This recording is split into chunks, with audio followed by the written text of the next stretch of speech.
What's up? It is Monday morning. I just finished training on FaceTime, which went well. Now I'm gonna just make some breakfast, have a decently good day ahead that I'm gonna try and vlog most of. Just kind of running around the city. I have some online stuff I need to do, client emails, client programs to write, and then some virtual training and then in-person training later in the day this evening. So I'll try and take you guys along for as much of that as I can. Right now I'm gonna make some breakfast, just Trader Joe's protein pancake mix. Honestly, there's nothing special about it. Quick note about the marshmallows. I always put either marshmallows, mini marshmallows, or pieces of cereal in pancakes when I make them. And people always respond to that. And they're like, that's so unhealthy. How are you doing that? Why would you do that? What people fail to realize is that that's 25 calories worth of marshmallows or maybe 50 calories worth of cereal. Whereas people will put 200 to 300 calories worth of syrup alone on pancakes. So chill with the comments about how unhealthy it is. Come on.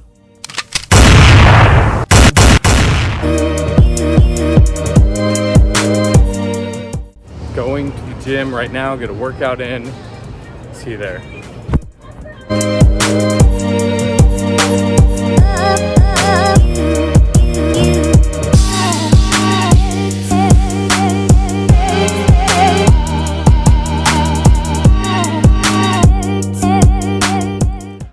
Just got home, finished the workout, hanging out with Ryan at Body by Ryan Fitness. I'll link his stuff in the bio. Ryan, say what up to the vlog. Hello. There we go. All right. Hello there.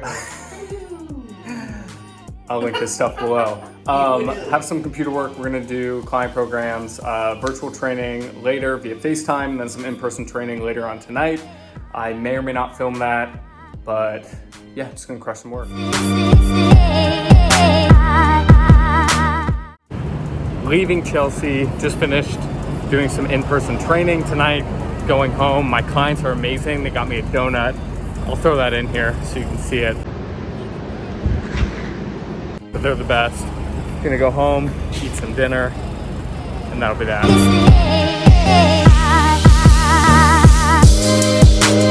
Just got home with the donut, still intact. Love my clients, love what I do. I recorded a short video about diet that I think is super important about finding diets that work for you and not just falling into the latest fad diet and that type of stuff. So I'm gonna run that after this clip. I hope you guys enjoy it.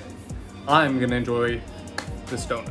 I wanna take a second to talk about diets. When I say diet, I'm mostly coming from the standpoint of changing your body composition. So for a lot of people, that means losing body fat or adding muscle mass. And there's a bunch of diets that promise a bunch of crazy different things, whether it's keto or carnivore or vegan, vegetarian, Weight Watchers, whatever it may be. People are gonna jump onto it, usually because they wanna change their body composition, i.e. they wanna change the way that they actually look. Taking ethical, moral concerns aside, what is it that a lot of these diets promise people? If it's keto, it's the promise of burning fat and using fat as fuel. A gluten-free diet, it's in a sense, unless you're celiac, demonizing carbohydrate sources for the sake of body composition. All these diets have different ways they reel you in, and usually somebody's trying to sell to you if they're trying to reel you in on one of these things by promising that their diet or this diet is the way that you're gonna reach your body composition goals, which is not the case. So let's break that down. The way that any of these diets will help you burn fat is by putting you in a calorie deficit.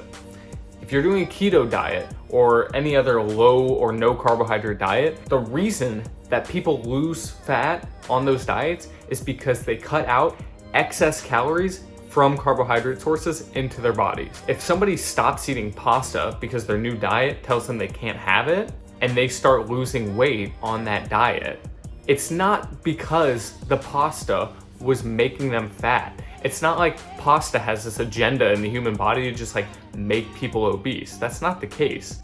The thing is, if they ate 600 calories a day worth of pasta and then stopped eating that pasta, that's 600 calories that's just out of their diet. And when you take that across multiple food sources over time, you end up putting yourself in a calorie deficit. Now let's talk about how these diets actually incorporate themselves into your life. Most of these diets are either elimination based or they're timing based. Let's think about intermittent fasting as a diet. All these things do is just help put you in a calorie deficit.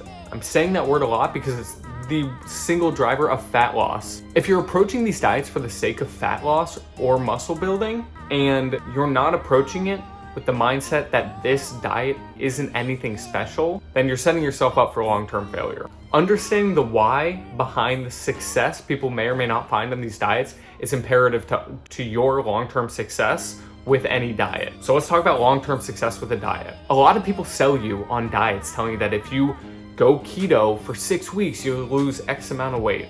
Or if you do this diet for 30 days, you'll lose X amount of weight. It's a common refrain in the fitness industry. What about you in a year or 2 years or just 6 months down the line? If someone tells you, hey, you can't eat bread anymore, how long can you do that diet for? 3 weeks? A month? Maybe 3 months? What happens when you want bread in 3 years?